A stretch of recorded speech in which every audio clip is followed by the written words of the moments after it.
Île-de-France, comment adapter les compétences aux réalités économiques du territoire? On en parle sur cette fête des métiers de l'alternance organisée par le MEDEF Île-de-France avec mon invité Yasmine Camara. Vous êtes vice-présidente de la région Île-de-France chargée de l'emploi et de la formation. Merci d'être avec nous aujourd'hui. Vous allez bien? Bonjour, très bien, très bien. Il y a beaucoup de monde, alors on ne peut qu'aller bien. Exactement, c'est un beau succès cette édition cette année. Très beau, il y avait déjà beaucoup de monde l'année dernière, cette année encore plus, donc c'est parfait.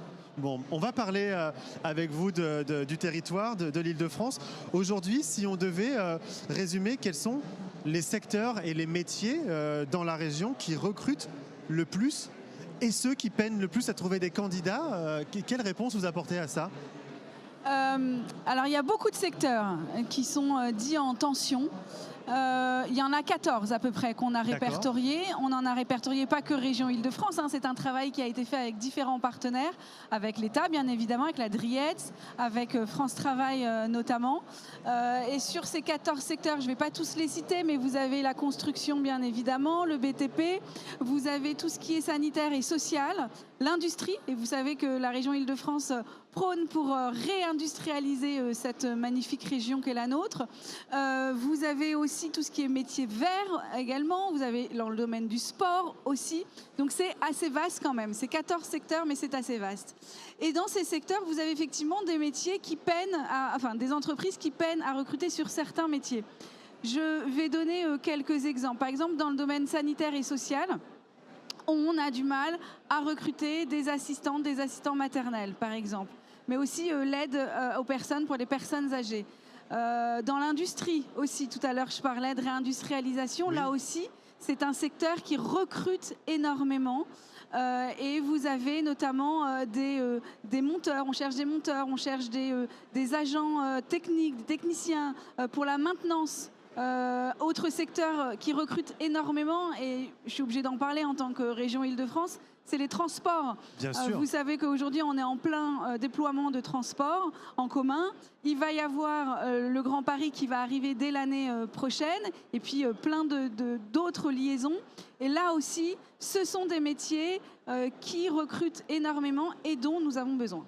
Bon bah, si vous vous reconnaissez dans ces métiers, n'hésitez pas, puisque ce sont des secteurs qui recrutent. Comment la région essaie-t-elle, face à ce constat, comment est-ce qu'elle essaie d'adapter ses formations et les compétences aux besoins réels des entreprises?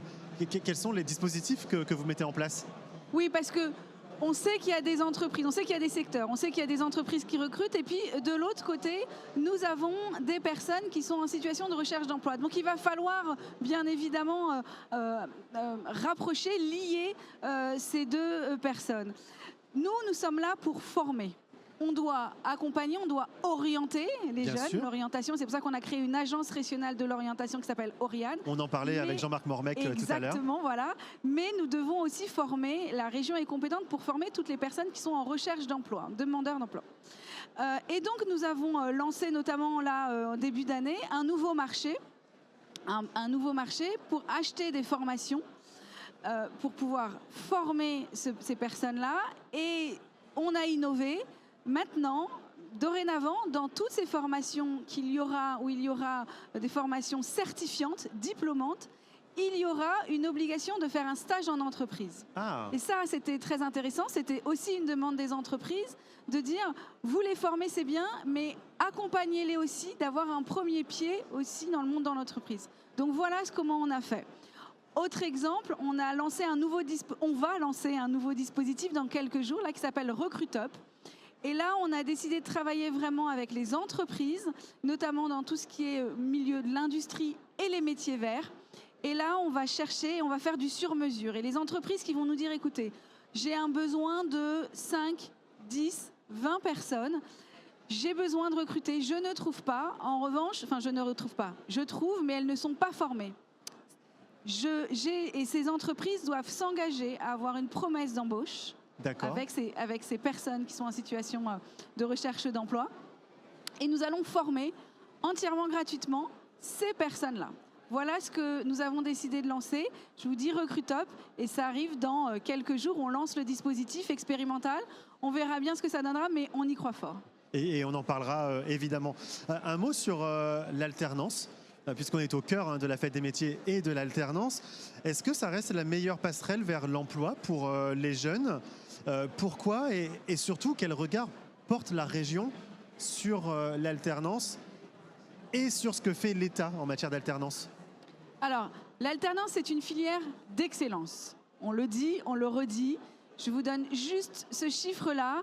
Un alternant, un apprenti, à la fin de sa formation, c'est entre 70 et 80 en fonction de la filière d'insertion professionnelle. Il n'y a pas mieux. Il n'y a pas mieux. Pourquoi? Parce qu'on étudie, mais on forme en même temps.